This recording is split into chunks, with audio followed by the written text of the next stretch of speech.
Hi guys, welcome to Jenna's World. So, we're gonna start to watch TikTok videos, okay? We're going to react for it. This one.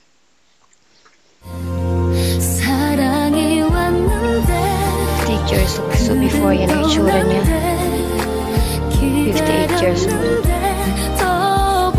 Takot. My God, wait lang. Wala bang stop to? Wait lang, paano to? Ulit nga. So, teka lang. Paano ba i-stop to? Wala bang stop to? Wait lang. Paano ba ini-stop to?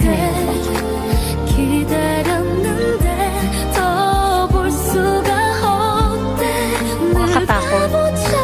Hindi ka na makagalaw, hindi ka na makangiti. Wala lang facial. Wala ka nang pwedeng gawin for emotion. Hindi ka makakaiyak kasi paano yan? Sobrang sakit. So baka biglang bumuka yung mukha mo. My God. Grabe ang obsession sa pagpapa-surgery.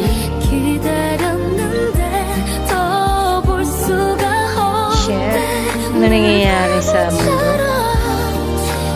Tingnan mo, hindi siya makapagsalita, oh. Oh, yung una, kahit paano bumubuka pa yung bibig niya, oh. Diba? Tingnan mo eh. Grabe. Paano pag-iiyak? Paano pag tutulog? Tutulog, nakaganyan. Kunwari nakaganyan. Hindi. Kunwari nakaganyan. Tutulog ka. Diyos, hindi ka makapikit na. My goodness. Tapos pag-iiyak ka.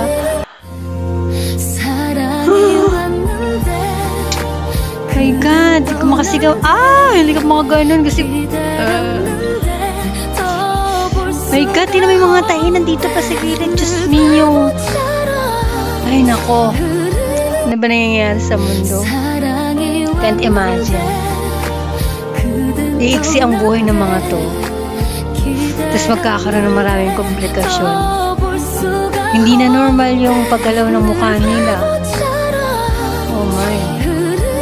So, lalong hindi sila masasatisfied. So, ipapabago na naman nila na luwagan ng konti. So, ang gagawin ng doktor, syempre, kapag kulubot, alam ko parang natanggal yung balat, sinihila ng ganyan eh. Paano yan? Kapag kumbaga, hindi ka makakilos ng normal. So, ano yun? Maglalagay na naman ng balat? My God. Ay, nako, grabe. Kawawa naman tong mga to. Hindi ko alam ano nangyayari. Stop na nga natin to.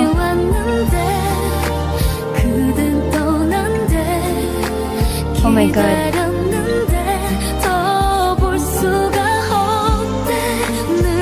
Wait lang.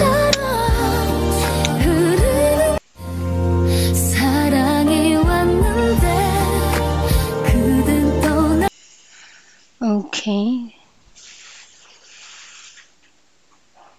51 years old. Ito, Diyos ko, 16 years old. Ay, 46 ba? Hanapin natin yung mga medyo bata.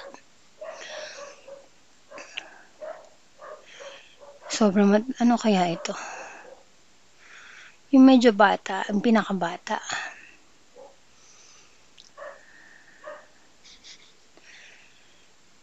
Diyos ko, pag 40 plus, pwede pa naman yung mukha. Hindi pa naman naglag masyado yung mukha mo. My God.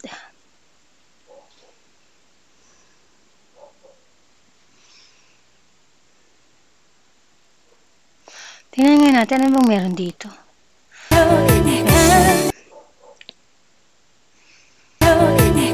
Okay. Parang ito yung pinanood natin, Parang ito yung pinanood. So, let's try this one. So, 56 years old. Totoo lang.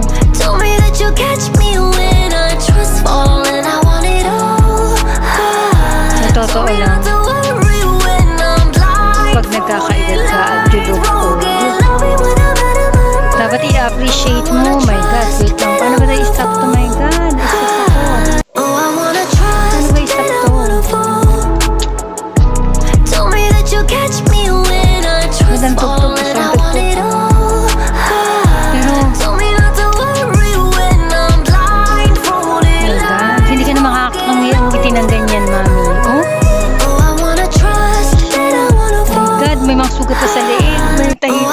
lang yung tahi hanggang dito.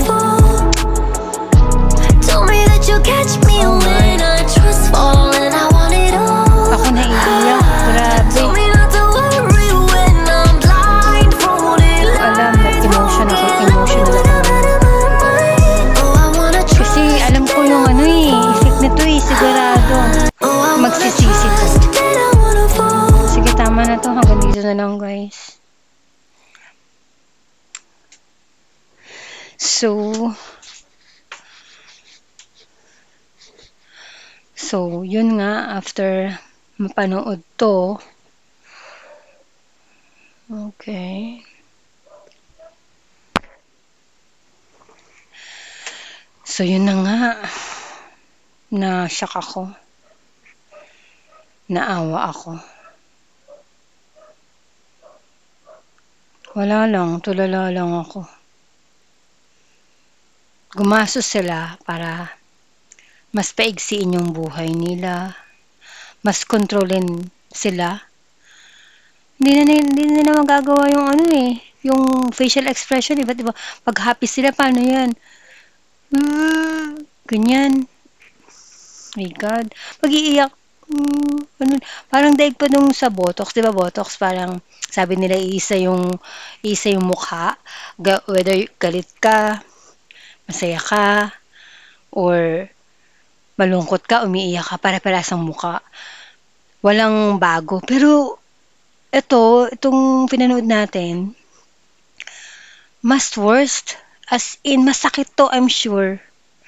At least yung Botox, parang hindi naman siguro masakit yun, pero hindi ko pa rin naman alam ang feeling nun. Pero, I think, yung Botox, hindi naman talaga major surgery yun. Unlike dun sa napanood natin. Grabe. Ako hindi. Kahit may pera ako, hindi ko gagawin yun. My God. Accept mo na may edad ka na. Once naman na-accept mo kung ano yung parang flaws mo, ilalabas yan sa aura mo Maganda ka pa rin. Ganun yun. Confident lang. Okay. So, yun lang. Hanggang dun lang, guys. So, see you on my next reaction. Okay? Bye!